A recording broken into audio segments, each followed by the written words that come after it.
नारायण। आज आत्म साक्षात्कार दिवस है बापू का। और मैं आज ज़्यादा कुछ ना बोलकर सिर्फ मैं ये कहना चाह रहा हूँ कि आज साधक जागने का समय है।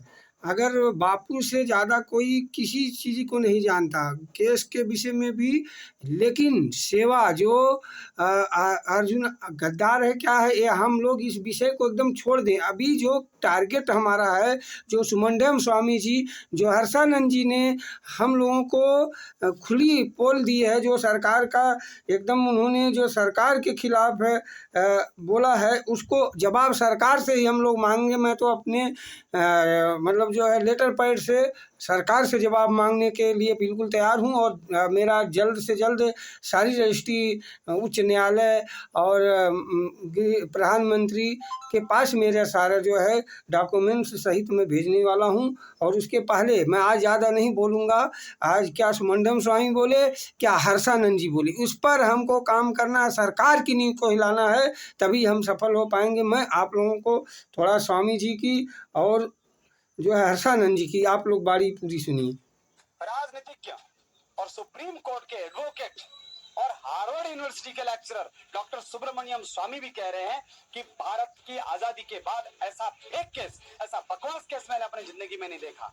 उन्होंने तो साफ साफ कहा है कि भारत का प्रधानमंत्री और गृह मंत्री बापू जी को फंसाने में लिप्त है।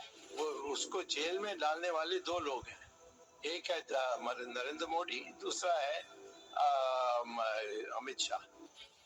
अगर उनको ऐसा लगता है भारत के गृह मंत्री और प्रधानमंत्री को कि सुब्रमण्यम स्वामी ने झूठ बोला है, तो हम चाहते हैं कि वो उनके ऊपर केस करे और उन्हें कोर्ट में घसीटे, और नहीं तो स्वीकार करे 100 करोड़ हिंदू देख रहा है, बापू के करोड़ों शिष्य देख रहे हैं। असल में उसको जेल में डालने वाले दो लोग हैं, एक है नरेंद्र मोदी, दूसरा है अमित शाह। उन्होंने सारी जो क्रिश्चियन का काम गुजरात में हुआ सबको ध्वस्त कर दिया। आसाराम जी के केस में जब मैं देखता हूँ, एक तरफ गुरमीत राम रहीम है जो बार बार जेल से पैरोल पे बाहर निकलते हैं, अंदर आते रहते हैं, बड़े सवाल उठते हैं कि ऐसा लगता है कि वो बाहर ज्यादा रहते हैं, जेल में कम रहते हैं। एक आसाराम जी हैं जिनके अनुयायी अभी भी सोशल मीडिया पे डालते हैं कि उनके साथ गलत हुआ। आसाराम में उसको जेल में डालने वाले दो लोग हैं, एक है नरेंद्र मोदी, दूसरा है अमित शाह। ये तीनों गुजराती हैं। हाँ, ये दोनों का कुछ मामला हो गया था तो इन्होंने ये सब बनाया। All nonsense. Do you believe he is innocent? जो केसेस उनके ऊपर है, जहाँ तक वो रेप केस है माइनर जिसमें, हाँ वो बकवास है। मुझे लगता है आगे आने वाले समय में एक दिन सच सामने आएगा और ये बात सामने आएगी देश और समाज के सामने कि सर का असर। सुमंडम स्वामी ने कैसे कहा है कि जो है ये केस बोकस है। और सुमंडम स्वामी को कुछ मैं एक और तथ्य बताना चाहूँगा। उन्होंने बोला कि मेरे से झूठे साइन कराए बापूजी, उसी समय आ गए होते, लेकिन मेरे से झूठे साइन करा के इन लोगों ने जो है केस मुझे नहीं दिया। तो इन तथ्यों पर भाई ने मिल करके, क्योंकि बापूजी उनके खिलाफ अहमदाबाद में बोलने लग गए थे, उनको पता चल गया था कि मैं गलत लोगों का साथ दे रहा हूं, तो षड्यंत्र पूर्वक उनको इस तरह से फंसाया गया, उनकी सारी 40 साल की मेहनत को धूल धर्षित कर दिया गया। और इसी शिवराज ने 1600 पुलिस वाले इंदौर आश्रम पे उठाया रात को सोते से। ये वही शिवराज है।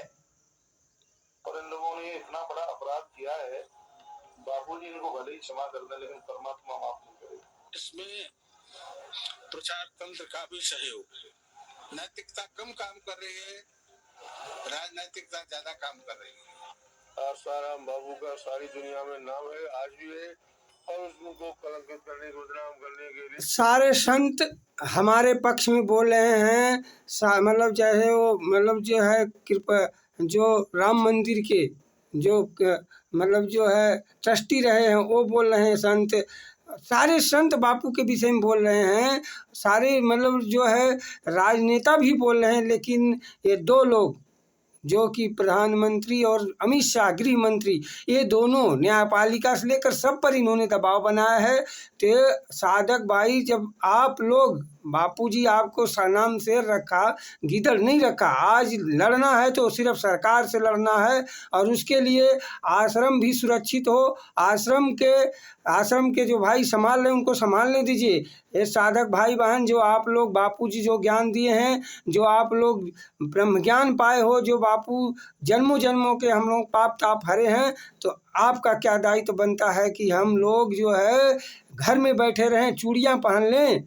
नहीं, बापूजी वो ज्ञान दिए हैं कि आत्मा अजर अमर अविनाशी है। आपका शरीर नश्वर है, तो आप शरीर के पाप ताप ना लगे, इसलिए आप लोग घर में बैठे हो। आइए, घर में मत बैठिए, आइए रामलीला मैदान दिल्ली जैसे शहर में आप लोग जो है एकजुट होइए। संगठन में बापूजी बल बताए, बापूजी बोले मेरे बच्चे बाहर निकालेंगे। अब या तो सरकार जवाब दे, आप लोग सरकार से पूछिए। सुब्रमण्यम स्वामी उनके ही सांसद हैं, उनके ऊपर आक्षेप लगाए हैं, तो इस बात को हम साधक को समझना पड़ेगा। साधक एकजुट हो जाए तो कौन सा है उपदा जो हो नहीं सकता। एक कीड़ा पत्थर में घर करे, क्या हम अपने गुरु के संकल्पों को पूरा नहीं कर सकते? जो गुरु का संकल्प है, सिर्फ हमको कर्म करने की प्रधानता है, फल की इच्छा नहीं करना है। गुरुदेव सर्वसमर्थ हैं, करवा लेंगे, लेकिन हम कायरों की तरह घर में बैठे रहेंगे, गीदड़ की तरह बैठे रहेंगे, तो ये कार्य सफल नहीं होगा। देखिए शिष्यों का बाला मर्दाना जो है, सलूका मलूका, कुछ लोग आगे चलते हैं, मतलब पांडव 5 ही थे, कोई नहीं मरा। सत्य के पक्ष में बापूजी आज सत्य के पक्ष में हैं। आप लोग तैयार होइए, बापूजी हमारे साथ हैं। आप आइए, एकजुट होइए और राजनीति पे प्रहार करिए। वोट की चोट से सरकार को हिलाइए। हरिओम माँ नारायण बोलो, सदगुरुदेव भगवान की जय।